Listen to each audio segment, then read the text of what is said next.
Mula sa tahanan ng The Most Ready Force, ang Philippine Marine Corps. Ito ang Balitang Mandirigma, the Philippine Marine Corps Virtual News Program. Sa ulo ng mga balita, retraining and refurbishing program ng 4th Marine Battalion nagtapos. Philippine Marine Corps may mga bagong recruits. Mga tropa ng 2nd Marine Brigade ginawaran ng mga parangal. Mga Marine sa Palawan nakisa sa simultaneous earthquake drill. Mga tropa ng Marine Battalion Landing King 10 patuloy ang pagsasanay. Ito ang Balitang Mandirigma, ang inyong tagapagbalitang Mandirigma, 2nd Lieutenant Francis Gonzales, Philippine Navy Marines.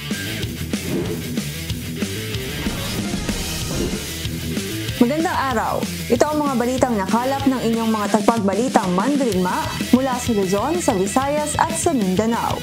Mula sa tahanan ng The Most Ready Force, ang Philippine Marine Corps. Ako si 2nd Lieutenant Francis Gonzales, Philippine Navy Marines. Ito ang Balitang Mandirigma. Matapos sumailalim sa mahigit isang taong retraining at refurbishing program, sasabak naman ngayon sa panibagong hamon ang mga tropa ng 4th Marine Battalion.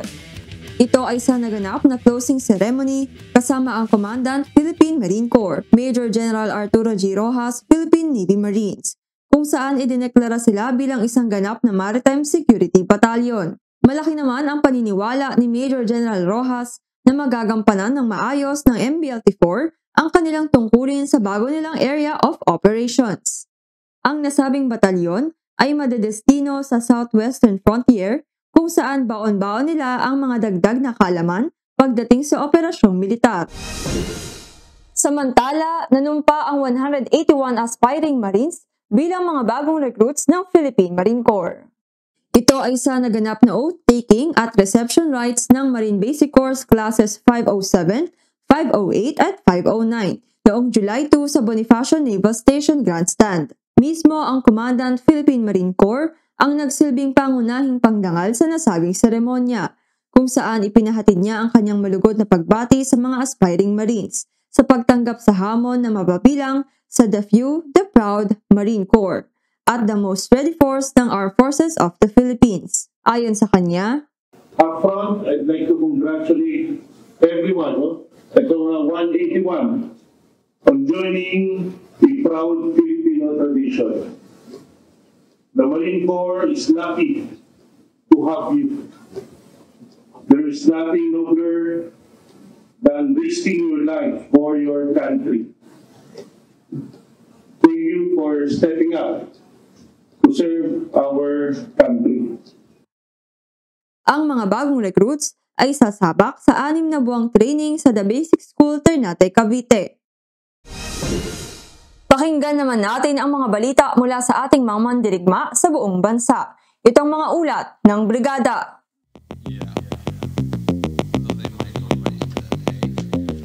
First Marine Brigade, nakiisa sa pagdiriwang ng World Environment Day. Ang buong detalye ng balitang yan mula kay Corporal MJ Hayahay, Philippine Navy Marines. Bilang pakikisa sa pagdiriwang ng World Environment Day, isang tree planting activity ang isinagawa ng mga tropang Marines sa 1st Marine Brigade. Sa pagkikipag-ugnayan sa lokal na gobyerno ng Maguindanao at mga stakeholders, pinangunahan ni Brigadier General Eric A. Macaambak, Philippine Navy Marines, ang commander ng 1st Marine Brigade, ang isang tree planting activity. Mahigit 500 fruit-bearing seedlings ang sabay-sabay na itinanim. Binigyan din naman ni Brigadier General Macaambak ang kahalagahan ng ganitong klaseng aktibidad sapagkat ayon sa kanya, mahalagang mabigyan ng pansin ang pangangalaga sa kalikasan. Ang aktibidad na ito ay isa lamang patunay na ang inyong mga Marines ay may malaking suporta pagdating sa Environmental Protection Program. Para sa ulat ng 1st Marine Brigade, ako si Corporal MJ Hayahay, Philippine Navy Marines, ang tagapagbalitang Mandirigma ng Marine Corps Public Affairs Office. At ito ang Balita Mandirigma. Mga tropa ng 2nd Marine Brigade, ginawaran ng mga parangal. Para sa buong detalye ng balitang yan, narito si Corporal Chris Ivan Solmerano, Philippine Navy Marines. Ginawaran ng parangal ang mga natatanging tropa ng 2nd Marine Brigade sa ginawang awarding ceremony nito lamang unang araw ng Hulyo, taong kasalukuyan. Kasama ang mga tropa sa iba't ibang sangay ng Armed Forces of the Philippines, ginawaran sila ng parangal bilang pagkilala sa natatangin nilang kontribusyon sa Joint Task Force Tawi-Tawi at sa buong Armed Forces of the Philippines. Kabilang sa mga parangal na iginawad ay Silver Wing Medal, Military Merit Medal, Military Civic Action Medal, at Anti-Descendants Campaign Medal and Ribbon. Si Colonel Dante Robert Hill Gasparin, Philippine Navy Marines, MNSA, ang Deputy Commander ng 2nd Marine Brigade, ang nanguna sa nasabing awarding ceremony bilang kinatawan ni Brigadier General Nestor Inarag, Philippine Navy Marines, Commander 2nd Marine Brigade. Sa kanyang naging talumpati, nagpaabot ng pagbati si Colonel Gasparin sa lahat ng mga awardees. Ayon sa kanya, para sa ulat ng 2nd Marine Brigade, ako si Corporal Chris Ivan Sulmirano, Philippine Navy Marines, tagapagbalitang mandirigma ng Marine Corps Public Affairs Office. Ito ang Balitang Mandirigma. Mga Marines sa Palawan, nakiisa sa simultaneous earthquake drill. Para sa karagdagang ulat, narito si Corporal Abel Robillos, Philippine Navy Marines. Aktibong nagkalahok ang 3rd Marine Brigade sa Second Quarter Nationwide Simultaneous Earthquake Drill. Ang Nationwide Simultaneous Earthquake Drill ay isang pambansang inisyatiba kung saan ang mga komunidad, organisasyon at institusyon ay nagsagawa ng mga synchronized na pagsasanay sa pagtugon sa lindol. Dinalayon nito na turuan at sanayin ang mga tao kung paano tumugon sa panahon ng lindol at tiniyak na ang bawat isa ay may alam ang naangkop na mga pamamaraang pangkaligtasan at mabawasan ang anumang pinsala. Para sa ulat ng 3rd Marine Brigade, ako si Corporal Abel Robillos, Philippine Navy Marines, ang tagapagbalitang mandirigma ng Marine Corps Public Affairs Office, at ito ang Balitang Mandirigma! Mga tropa ng MBLT-10, patuloy ang pagsasanay. Para sa buong detalye ng balitang yan, ihahatid sa atin ni Sergeant Arnel Balnao, Philippine Navy Marines.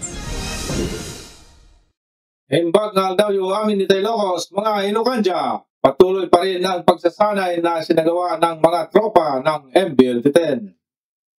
Sa ilalim ng pangasiwa ng 4th Marine Brigade, nagsagawa ng pagsasanay ang mga tropa ng MBLT-10 upang mas mahasa pa ang kanilang kaalaman at kakayahan pagdating sa pagtugon ng kanilang misyon sa Philippine Marine Corps. Kabilang sa mga pagsasanay na isinagawa ay ang rifle at pistol proficiency, ikitetersakali ang Special Martial Art Program ng Philippine Marine Corps, pagtawid sa obstacle course upang masugat ang kanilang lakas.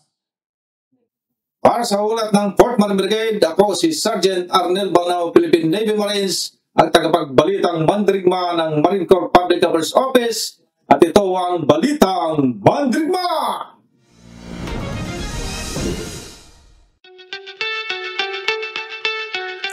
Alam niyo ba na may military park sa Ilocos Norte?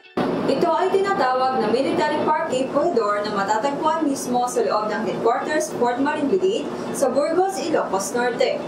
Ito ay formal na binuksan sa publiko noong January 30, 2024. Makikita sa military park na ito ang mga nakadisplay na iba't ibang war assets. Maliban dyan, kapansin-pansin din ang isang wall na may tatak na Banwal 80 Akyanan, na ang ibig sabihin ay mga bayaning sundalo ng Norte. Sinadya ito bilang pag-alala sa mga kabayanihang ginawa ng mga sundalo ng Norte sa pagnanais ng kapayapaan. At alam niyo rin ba, dito lamang June 11 ay may isang sibilyan na ginawaran ng isang parangal bilang ika-100,000 bisita sa naturang military park? Sa kasalukuyan, pumalo na sa mahigit 100,000 sibilyan ang nakabisita at marami pa rin ang bumisita sa nasabing military park. Patuloy pa rin pong tumatanggap ng mga aplikante ang Philippine Marine Corps. Para sa mga gustong pumasok sa Naval Officers Candidate Course at Marine Basic Course, maaari kayong makipag-ugnayan sa Philippine Marine Corps Recruitment Office. Para sa detalye ng schedule at kung paano mag-apply, maaari kayong magtungo sa kanilang opisina na matatagpuan sa Marine Barracks, Eduardo Brown, Fort Bonifacio, Taguig City, o kaya ay tumawag sa mga numerong naka-flash sa inyong mga screen. Huwag niyo rin pong kalimutan na i-like ang ating official Facebook page para sa mga bagong kaganapan sa inyong Philippine Marine Corps.